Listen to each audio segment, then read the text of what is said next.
इसके पहले हम लोगों ने उत्तर प्रदेश स्पेशल में उत्तर प्रदेश की ज्योग्राफी पढ़ चुके हैं।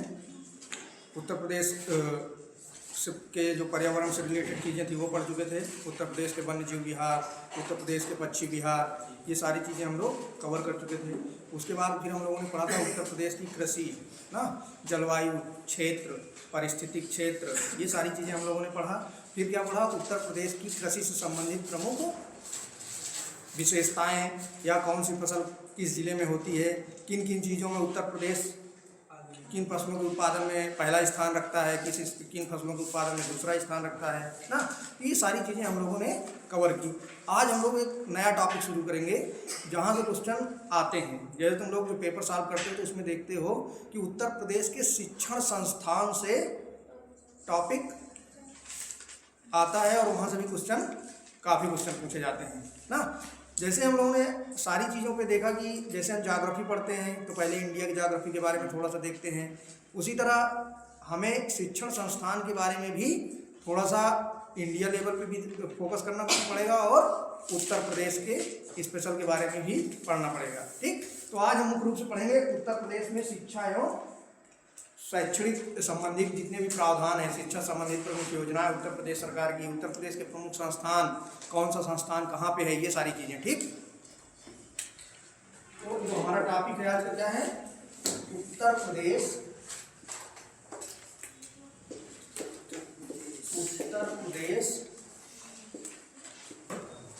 के शिक्षण एवं अनुसंधान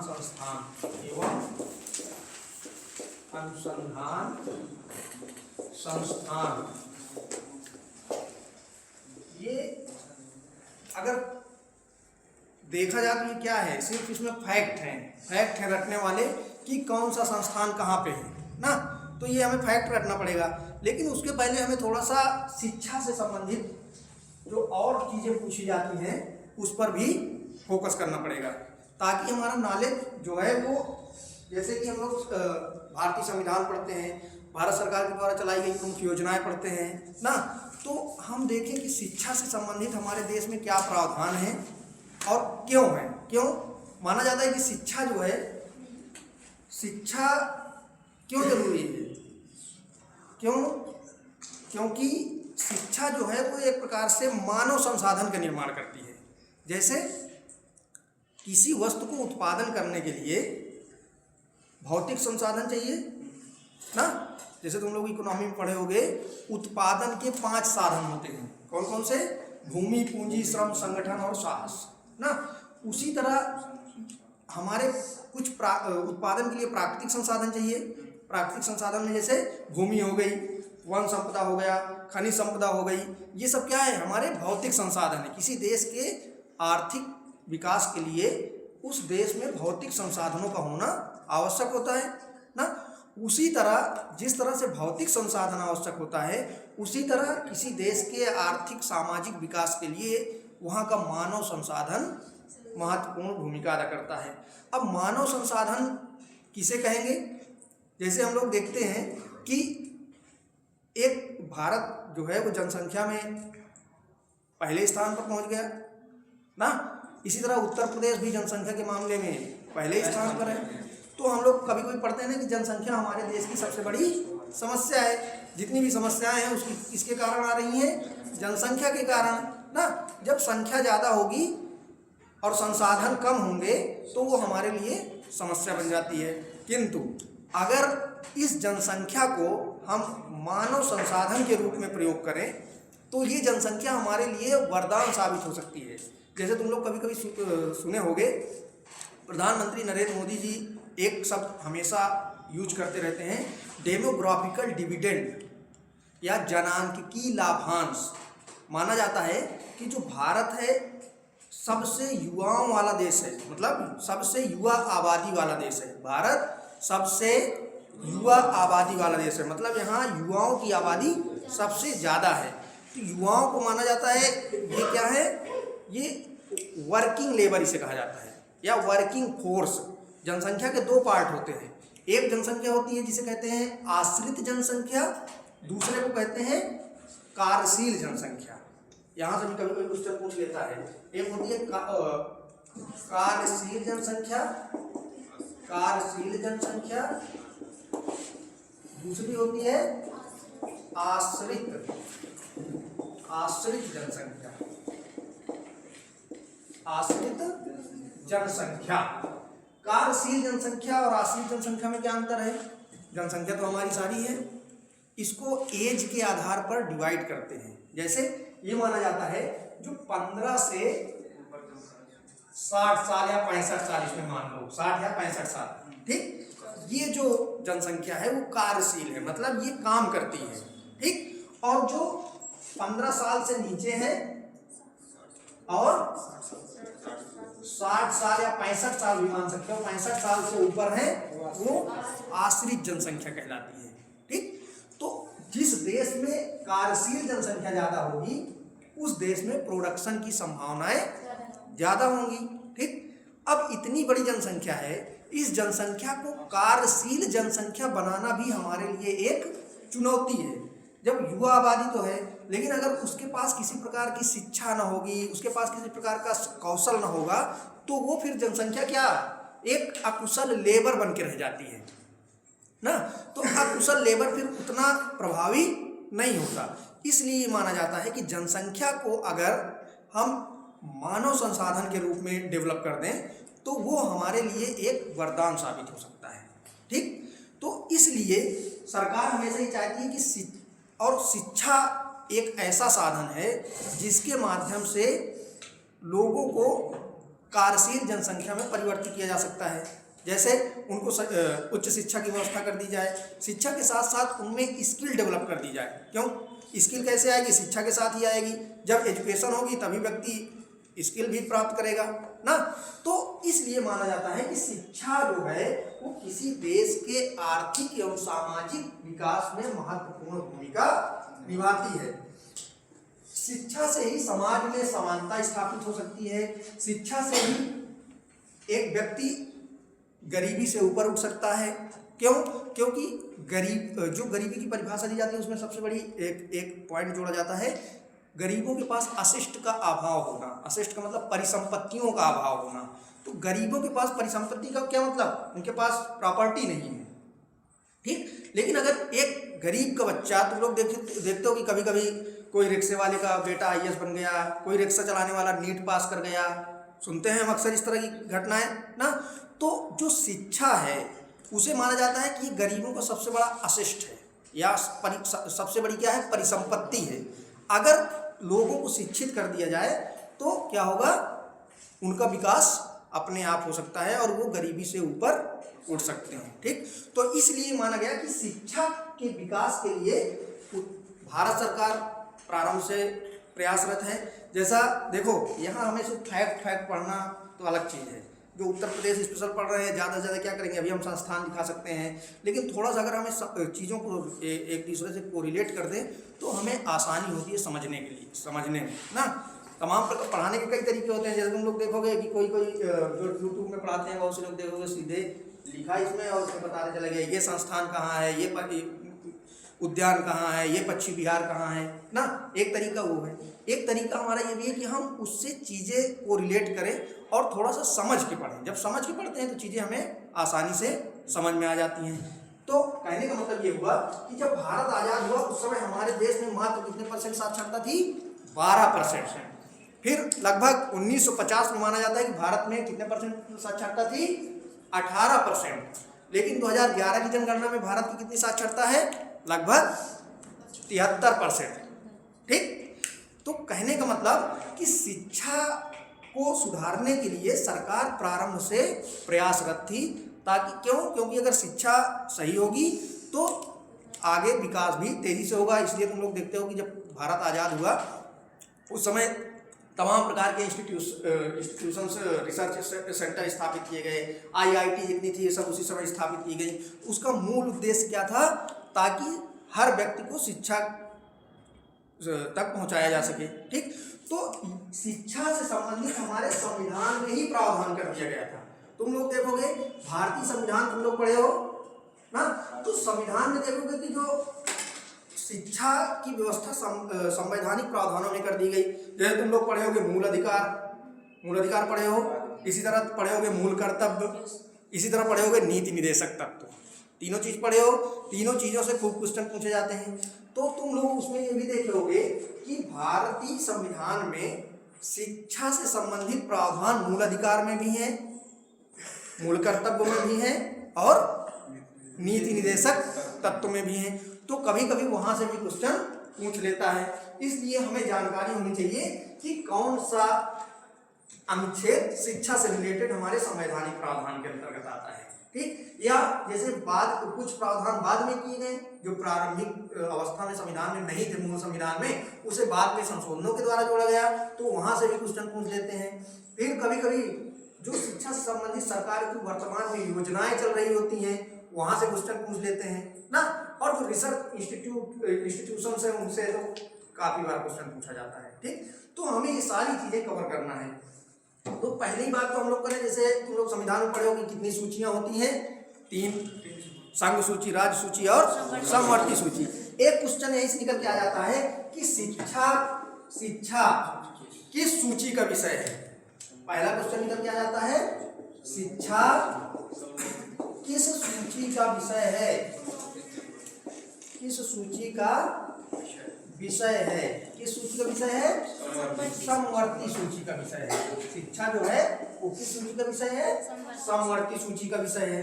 तो ये एक क्वेश्चन तैयार है हमारा, संविधान से रिलेटेड भी है और शिक्षा से रिलेटेड भी है। फिर हम लोग देखते हैं अनुच्छेद 21A में शिक्षा को मूल अधिकार में जोड़ दिया गया है। पहले हम लोग पढ़े थे कि मूल अधिकार कितने हैं, पहले 7 थे, फिर 6 हो गए ना। लेकिन कभी कभी उसमें क्या करते हैं हम लोग, अनुच्छेद में A B करके जोड़ देते हैं ना। तो शिक्षा को मूल अधिकार किस अनुच्छेद के तहत बना दिया गया, अनुच्छेद 21A में क्या है ये, मूल अधिकार शिक्षा के रूप में प्रावधान कर दिया गया। क्या किया गया, 6 से 14 वर्ष तक के आयु के लिए शिक्षा एक मूल अधिकार है, ठीक। उसको अब यहाँ से क्वेश्चन और बन जाता है, शिक्षा को मूल अधिकार किस संविधान संशोधन के द्वारा जोड़ा गया। कौन से संविधान संशोधन में जोड़ा गया, 86वां संवैधानिक संशोधन, 86वां संवैधानिक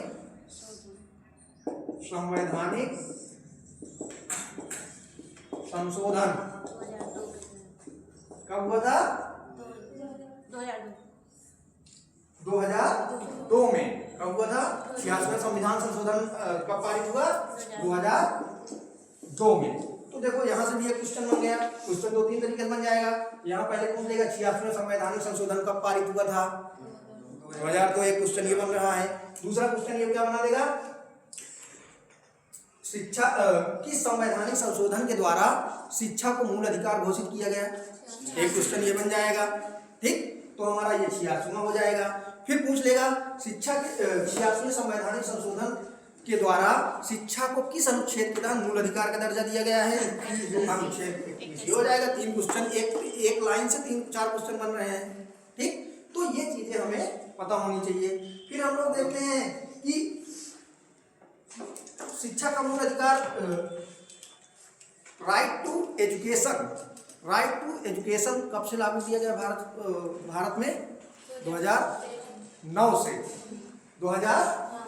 लागू किया गया। यहाँ से क्वेश्चन पूछ देता है, भारत में राइट टू एजुकेशन कब से लागू किया गया, 2009 से। तो ये भी एक क्वेश्चन बन जाता है। इसमें इसकी विशेषता क्या थी, राइट टू एजुकेशन की इसकी विशेषता ये थी कि निजी स्कूल जो हैं उसमें भी गरीब बच्चों के लिए आरक्षण की व्यवस्था की गई थी। आर्थिक रूप से पिछड़े बच्चों के लिए राइट टू एजुकेशन के तहत आरक्षण का प्रावधान है। हमें इसके बारे में पता होना चाहिए। क्यों, क्योंकि जो बड़े बड़े स्कूल है यहाँ के, जैसे इंग्लिश मीडियम कोई स्कूल है, सेंट जोसेफ है ना, या इस तरह के बहुत से स्कूल होंगे, तो वहाँ पर गरीबों का ये अधिकार है कि इतने % गरीब बच्चे वहाँ पर एडमिशन ले सकते हैं, ठीक। लेकिन लोगों को इसकी जानकारी नहीं रहती है ना। तो ये क्वेश्चन बन जाता है। फिर तुम लोग देखोगे अनुच्छेद, कुछ अनुच्छेदों में शिक्षा से संबंधित प्रावधानों की बात की गई है। जैसे मैं ब्रीफ में बताऊंगा, जैसे अनुच्छेद 15 क्या कहता है? शिक्षण संस्थाओं में भेदभाव का निषेध। अनुच्छेद 15 क्या कहता है? शिक्षण संस्थाओं में भेदभाव का निषेध। ठीक। फिर एक अनुच्छेद है अनुच्छेद 29 किससे संबंधित है? अल्पसंख्यकों को शैक्षिक एवं सांस्कृतिक अधिकार।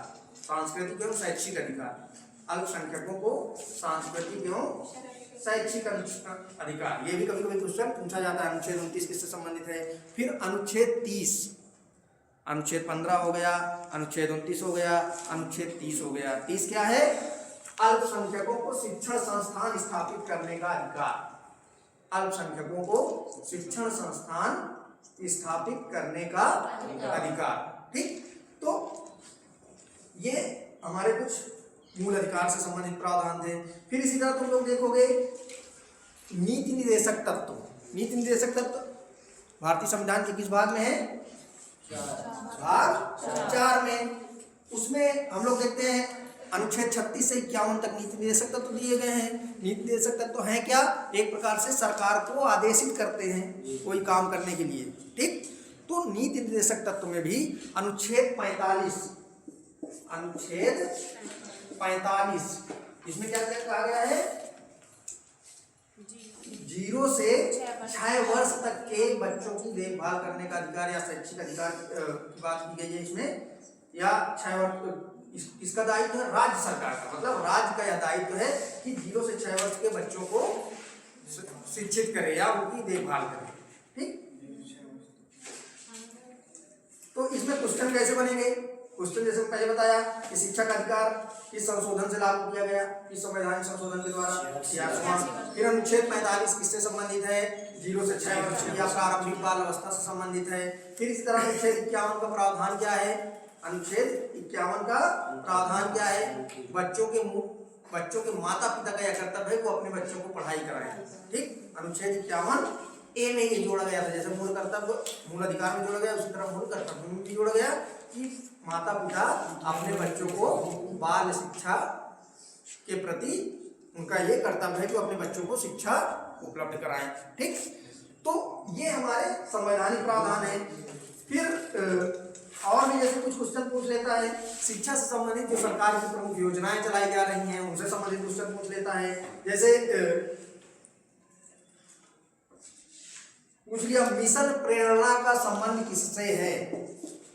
मिशन प्रेरणा का संबंध किससे है? अब अगर हम पढ़े नहीं रहेंगे इसके बारे में तो क्वेश्चन नहीं कर पाएंगे।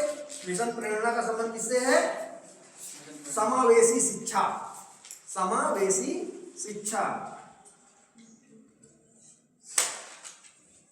फिर क्वेश्चन सर्व शिक्षा अभियान कब चलाया गया? सर्व शिक्षा अभियान कब चलाया गया? 2001 में। सर्व शिक्षा अभियान कब चलाया गया? 2001 में।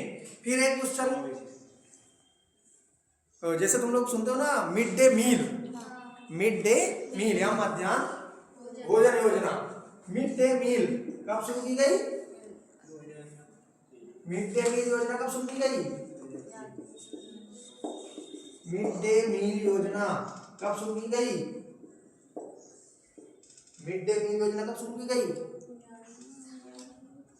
1995 में। 1995 में। तो इस तरह के क्वेश्चन भी पूछे जाते हैं शिक्षा से संबंधित। ये सारे क्वेश्चन पूछे गए हैं जो बताया जा रहा है। फिर जैसे और भी जो नई योजनाएं सरकार चला रही है उनके बारे में पूछ लेता है। जैसे पूछ लिया दीक्षा पोर्टल का संबंध किससे है? दीक्षा पोर्टल का संबंध किससे है? दीक्षा पोर्टल का संबंध किससे है? दीक्षा पोर्टल किससे संबंधित है? डिजिटल शिक्षा से। फिर एक क्वेश्चन पूछा गया था कस्तूरबा गांधी विद्यालय कस्तूरबा गांधी विद्यालय योजना कब प्रारंभ की गई थी? कस्तूरबा गांधी विद्यालय योजना कब प्रारंभ की गई थी? 2004 में। कस्तूरबा गांधी विद्यालय योजना कब चालू की गई थी? 2004 में।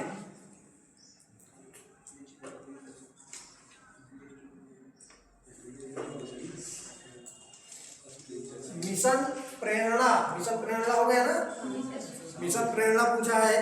फिर इसके बाद जैसे हमारा समग्र शिक्षा अभियान, समग्र शिक्षा अभियान कब चलाया गया था? 2018 में। उत्तर प्रदेश में एक और योजना चलाई गई थी, ऑपरेशन कायाकल्प। ऑपरेशन कायाकल्प का संबंध किससे है? ऑपरेशन कायाकल्प का संबंध किससे है? ऑपरेशन कायाकल्प का संबंध किससे है? स्कूल में बुनियादी ढांचा के विकास से, मतलब स्कूल में इंफ्रास्ट्रक्चर डेवलप करने से संबंधित है। ऑपरेशन कायाकल्प किससे संबंधित है? स्कूल में इंफ्रास्ट्रक्चर डेवलपमेंट से।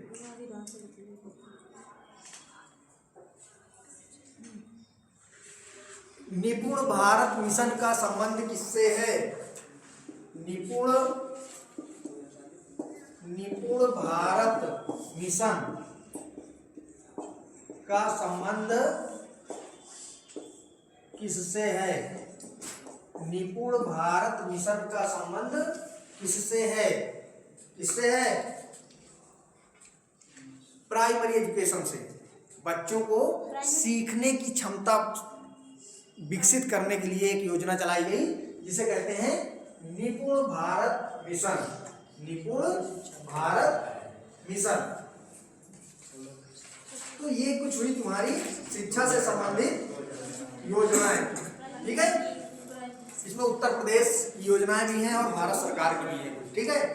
फिर देखो अनुसंधान संस्थान से कुछ क्वेश्चन पूछे जाते हैं। मेन रूप से हमें वही पढ़ना चाहिए था, लेकिन मैं ये क्यों बताया, क्योंकि शिक्षा से सारी चीज़ें जुड़ी हुई हैं। तो अगर तुम पढ़ भी चुके होगे तो रिवाइज होगा, अगर नहीं पढ़े हो तो नई चीज़ें मिल जाएंगी। पढ़े थे ये सब? नहीं पढ़े थे, तो इसलिए तुम्हारे लिए ये नया भी हो गया। और अब एजुकेशन सिस्टम जब पढ़ोगे या इंस्टीट्यूशन के बारे में पढ़ोगे तो ये नई चीज़ें भी उसमें याद रहेंगी, ठीक। और भी हमें देखना रहता है कि जो उत्तर प्रदेश सरकार कोई नई योजना शिक्षा से संबंधित लॉन्च करती है तो उसके बारे में हमें पता होना चाहिए, या कोई पोर्टल लॉन्च करती है ना, तो उसके बारे में भी क्वेश्चन पूछे जा सकते हैं या पूछे जाते हैं। तो इसलिए हमें ये सारी चीज़ें पता होनी चाहिए। फिर देखो भारत में अनुसंधान संस्थान, जैसे हमें पढ़ना क्या है, उत्तर प्रदेश के प्रमुख अनुसंधान संस्थान। तुम लोग कई बार पढ़ भी चुके होंगे, लेकिन कई बार पढ़े का मतलब कि अपने से पढ़ चुके होंगे या अन्य जगह देखे होंगे, जो क्वेश्चन पूछे जाते हैं जो वो पढ़े होंगे। लेकिन हमें यहाँ पर अनुसंधान संस्थान को फिर से पढ़ना पड़ेगा। क्यों? क्योंकि अभी हम लोगों का तैयार नहीं है। तैयार है? नहीं है।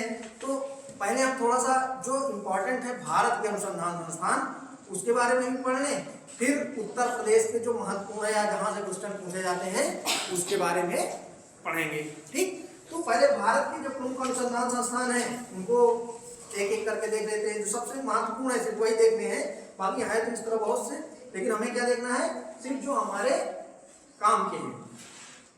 जैसे एक क्वेश्चन बहुत बार पूछा जाता है, स्टैटिक जीके में तुम लोग पढ़े होंगे, भारत में परमाणु अनुसंधान संस्थान से संबंधित कुछ प्रश्न पूछे जाते हैं। वो हमें पता होना चाहिए कि कौन सा कहाँ पर है या कौन सा परमाणु अनुसंधान संस्थान कहाँ पर है, ठीक। जैसे पहला है लिख लो, भौतिक अनुसंधान प्रयोगशाला। भौतिक अनुसंधान प्रयोगशाला कहाँ पर है? किसी को पता है? अहमदाबाद।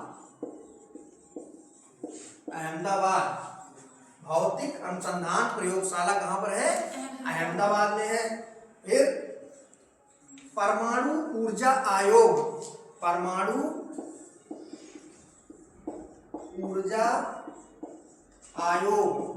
कहाँ पर है? मुंबई में। परमाणु ऊर्जा आयोग कहाँ है? मुंबई में। सबसे इंपॉर्टेंट क्वेश्चन जो पूछा जाता है वो है भाभा परमाणु अनुसंधान संस्थान।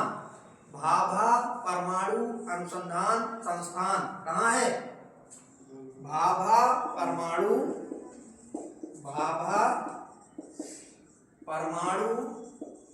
अनुसंधान संस्थान कहाँ है? ट्राम्बे। ये भी एक प्रकार से महाराष्ट्र में ही है, मुंबई के पास। ठीक है। फिर अब हम लोग बात कर रहे थे परमाणु ऊर्जा संस्थान की, या परमाणु ऊर्जा से रिलेटेड जो उसके आयोग है या संस्थान है ना। तो हम लोग एक क्वेश्चन वहाँ पे और देखते हैं कि वहाँ पर पूछ लेता है कि कौन सा परमाणु रिएक्टर कहाँ पर है। यहाँ से भी खूब क्वेश्चन पूछे जाते हैं, तुम लोग देखे होंगे ना। तो भारत के प्रमुख जो परमाणु ऊर्जा रिएक्टर हैं उनका हमें नाम पता होना चाहिए। तो उसको भी थोड़ा सा ब्रीफ में कर लेते हैं, फिर हम लोग लौटते हैं और अनुसंधान संस्थान में। जैसे कैगा कहाँ पर है? कर्नाटक। कैगा परमाणु ऊर्जा रिएक्टर कहाँ है? कैगा में। फिर दूसरा काकरापार परमाणु ऊर्जा रिएक्टर कहाँ है? काकरापार परमाणु ऊर्जा रिएक्टर कहाँ है? गुजरात में। फिर कलपक्कम परमाणु ऊर्जा रिएक्टर कहाँ है? कलपक्कम परमाणु ऊर्जा रिएक्टर कहाँ है? तमिलनाडु में। नरौरा कहाँ पर है? उत्तर प्रदेश में। नरौरा कहाँ पे है? उत्तर प्रदेश में। तारापुर परमाणु रिएक्टर कहाँ पे है? तारापुर महाराष्ट्र में। तारापुर कहाँ है? महाराष्ट्र में। उडनकुलम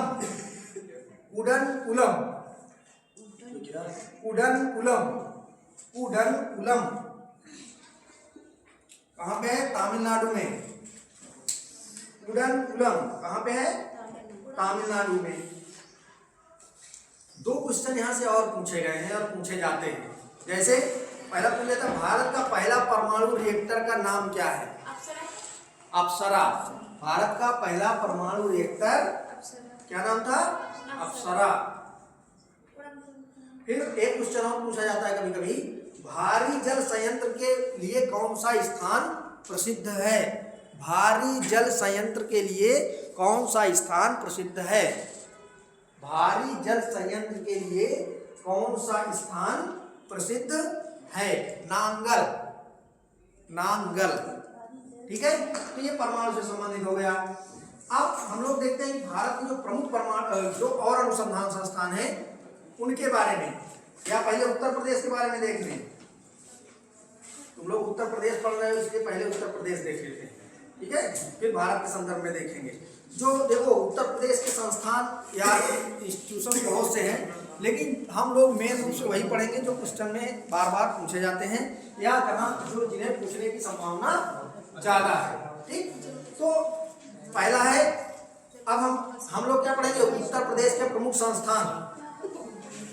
उत्तर प्रदेश के प्रमुख अनुसंधान संस्थान। उत्तर प्रदेश के प्रमुख अनुसंधान संस्थान। उत्तर प्रदेश के प्रमुख अनुसंधान संस्थान। ये चीजें हम लोगों को मुख्य रूप से पढ़नी है। ठीक। पहले लिख लो। पहला वाला क्या है? Central drugs research institute. Central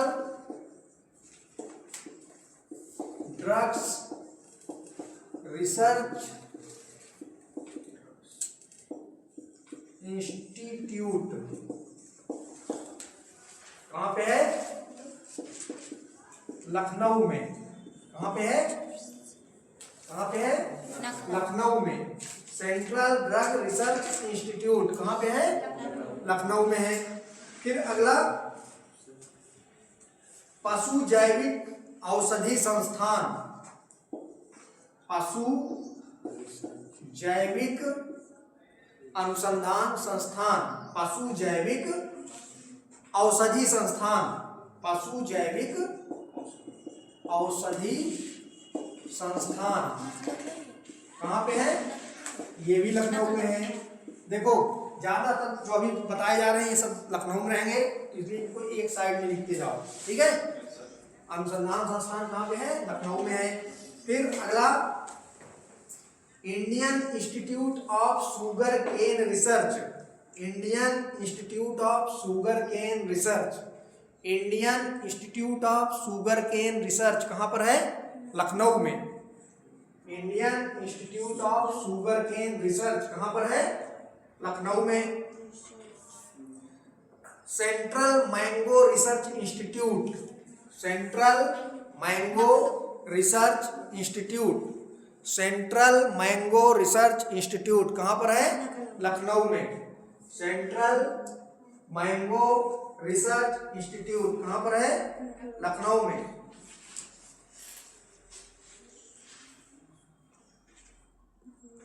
अगला है सेंट्रल इंस्टीट्यूट फॉर सब tropical horticulture, central institute of सब हार्टिकल्चर रिसर्च सेंटर, सब tropical horticulture, central institute for सब ट्रॉपिकल हार्टिकल्चर कहाँ पे है? लखनऊ में। हार्टिकल्चर मतलब जो तुम्हारा बागवानी से संबंधित, लखनऊ में।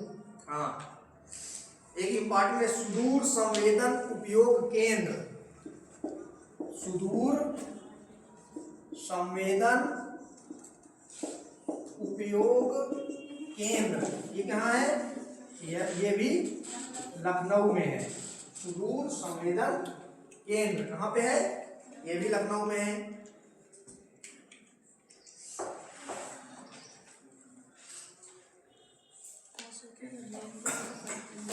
National institute of social sciences, national institute of social studies, national institute of social studies कहाँ पे है?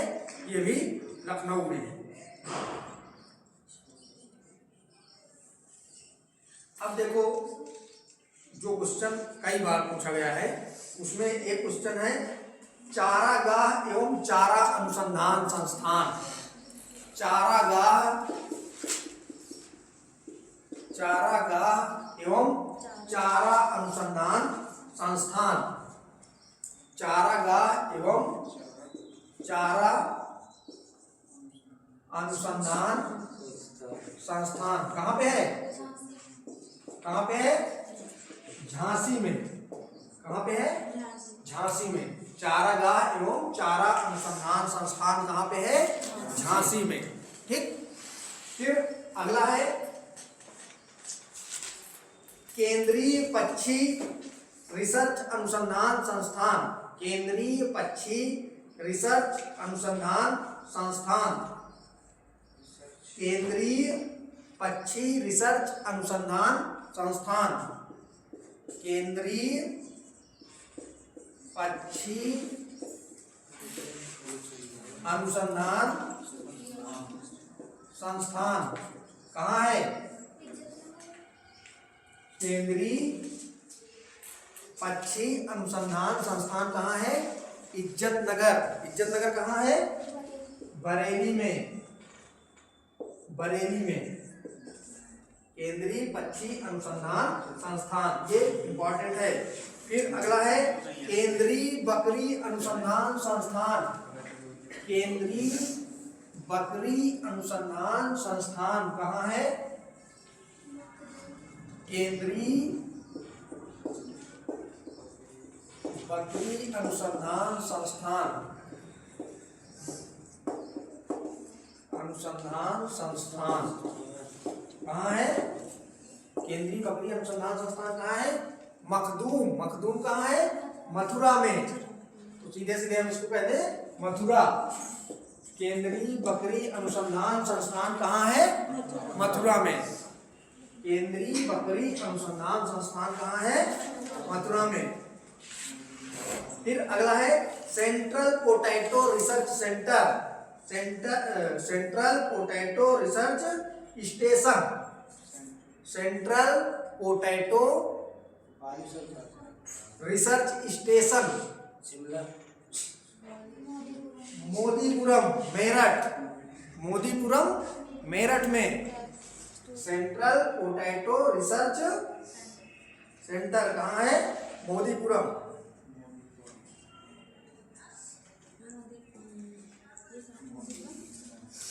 फिर दलहन अनुसंधान संस्थान, दलहन अनुसंधान संस्थान उत्तर प्रदेश में कहाँ पर है? कानपुर में। दलहन अनुसंधान संस्थान कहाँ पे है? कानपुर में। इसको इस तरह भी इंग्लिश में भी कभी कभी पूछ लेता है, जैसे उसका इंग्लिश में दे दिया Indian Institute of pulses research, तो हमें हिंदी और इंग्लिश दोनों का वर्जन पता होना चाहिए। क्यों? क्योंकि कभी कभी बनाने वाला इंग्लिश में ही उसका रख देता है, तो फिर हम उसमें क्वेश्चन गलत कर देते हैं ना। जैसे जो तुम्हें चारा अनुसंधान बताया था, उसका जो इंग्लिश वर्जन होगा क्या होगा? Central grassland and fodder research institute, central grassland and fodder research institute. ठीक, उसी को हम चारा अनुसंधान संस्थान कहते हैं। तो हिंदी और इंग्लिश हमें दोनों पता होना चाहिए। Indian Institute of pulses research, Indian Institute of pulses research कहाँ पे है? कानपुर में।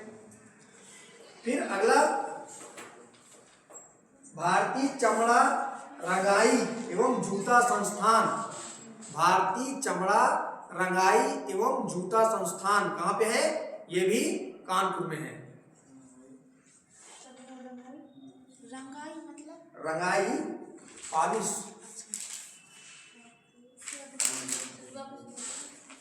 फिर अगला केंद्रीय अंतरस्थलीय मत्स्यिकी अनुसंधान संस्थान, केंद्रीय अंतरस्थलीय मत्स्यिकी अनुसंधान संस्थान, केंद्रीय अंतरस्थलीय मत्स्यिकी अनुसंधान संस्थान, केंद्रीय अंतरस्थलीय मत्स्यिकी अनुसंधान संस्थान कहाँ पर है? प्रयागराज में। कहाँ पर है? प्रयागराज या इलाहाबाद में। केंद्रीय अंतरस्थलीय मत्स्यिकी अनुसंधान संस्थान। फिर अगला है जीवी पंत सामाजिक विज्ञान अनुसंधान संस्थान, जीवी पंत सामाजिक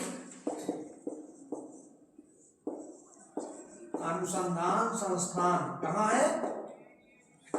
ये कहाँ है? ये भी इलाहाबाद में है। हरीशचंद्र अनुसंधान संस्थान, हरीशचंद्र अनुसंधान संस्थान,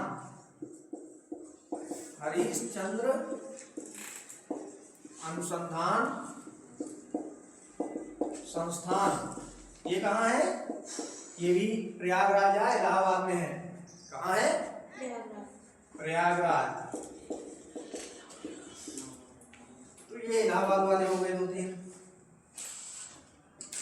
फिर अगला है northern regional institute of paper technology, northern regional institute of paper technology, northern regional institute of paper technology ये कहाँ है? ये भी प्रयागराज में है। Northern regional institute of technology, institute of paper technology कहाँ है? प्रयागराज में।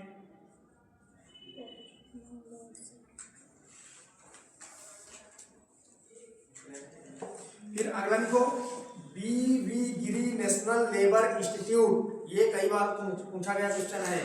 बी.वी. गिरी नेशनल लेबर इंस्टीट्यूट, बी.वी. गिरी नेशनल लेबर इंस्टीट्यूट कहाँ पर है? नोएडा में। वीवी गिरी नेशनल लेबर इंस्टीट्यूट कहाँ पे है? नोएडा में।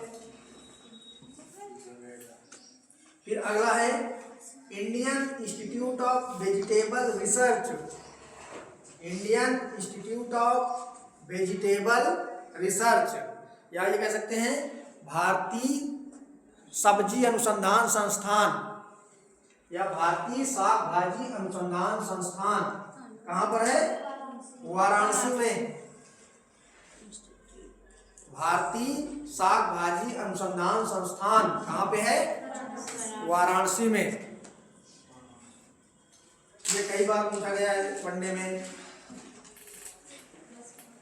फिर अगला है Indian Institute of handloom technology. Indian Institute of handloom technology कहाँ पे है? वाराणसी में। ये भी है Indian Institute of handloom technology कहाँ पे है? वाराणसी में। फिर अगला है अंतर्राष्ट्रीय चावल अनुसंधान केंद्र। अंतर्राष्ट्रीय चावल अनुसंधान केंद्र कहाँ पे है? ये नया है तुम लोगों के लिए। वाराणसी। अंतर्राष्ट्रीय चावल अनुसंधान केंद्र कहाँ है? वाराणसी में। कहाँ है? वाराणसी में।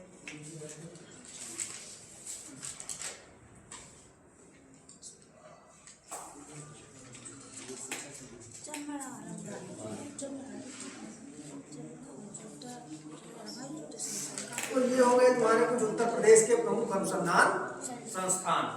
ठीक है। अब हम लोग थोड़ा सा भारत के संदर्भ में देख लें, भारत के प्रमुख रिसर्च अनुसंधान संस्थान के बारे में। ठीक है। और फिर देखते हैं इसमें जो क्वेश्चन आए हैं उनको एक बार करें, कौन से क्वेश्चन आए हुए हैं। जैसे उत्तर प्रदेश के संदर्भ में अगर हम लोग देखें तो क्वेश्चन आया जैसे वीवी गिरी राष्ट्रीय श्रम संस्थान स्थित है। 4 ऑप्शन दे दिया, उसमें कौन सा ऑप्शन? नोएडा, दिल्ली, गाजियाबाद और गुरुग्राम। तो ये नोएडा हो गया। फिर इस तरह दीनदयाल हस्तकला संकुल व्यापार सुविधा केंद्र स्थित है। ये क्वेश्चन पूछा गया था। दीनदयाल हस्तकला संकुल व्यापार सुविधा केंद्र स्थित है। कहाँ पर स्थित है?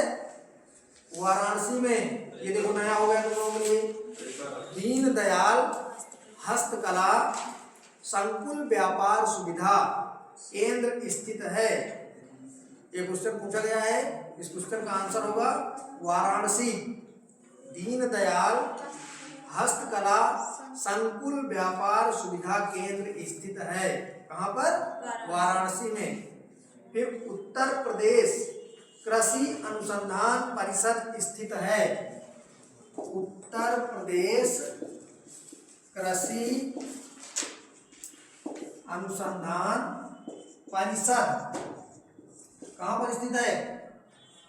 उत्तर प्रदेश कृषि अनुसंधान परिषद कहाँ पर स्थित है? लखनऊ में। उत्तर प्रदेश कृषि अनुसंधान परिषद कहाँ स्थित है? लखनऊ में। ये भी क्वेश्चन पूछा गया है। फिर केंद्रीय औषधि एवं सुगंधित पौध अनुसंधान संस्थान। केंद्रीय औषधीय एवं सुगंधित पौध अनुसंधान संस्थान। केंद्रीय सुगंधित एवं पौध अनुसंधान संस्थान। केंद्रीय औषधि एवं केंद्रीय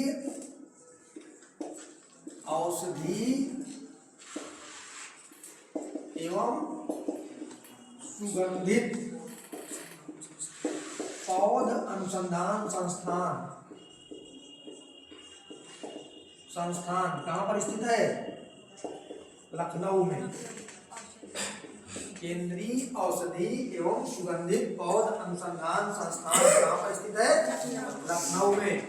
फिर अगला है आलू अनुसंधान केंद्र कहाँ पर स्थित है? आलू अनुसंधान संस्थान केंद्र कहाँ स्थित है? मेरठ में। आलू अनुसंधान केंद्र कहाँ पर स्थित है? बंद हो गया, कोई दिक्कत नहीं। आलू अनुसंधान केंद्र कहाँ स्थित है? मेरठ में। इसमें आवाज उसी से कनेक्ट रहती है क्या? तब ये तो बंद हो गया।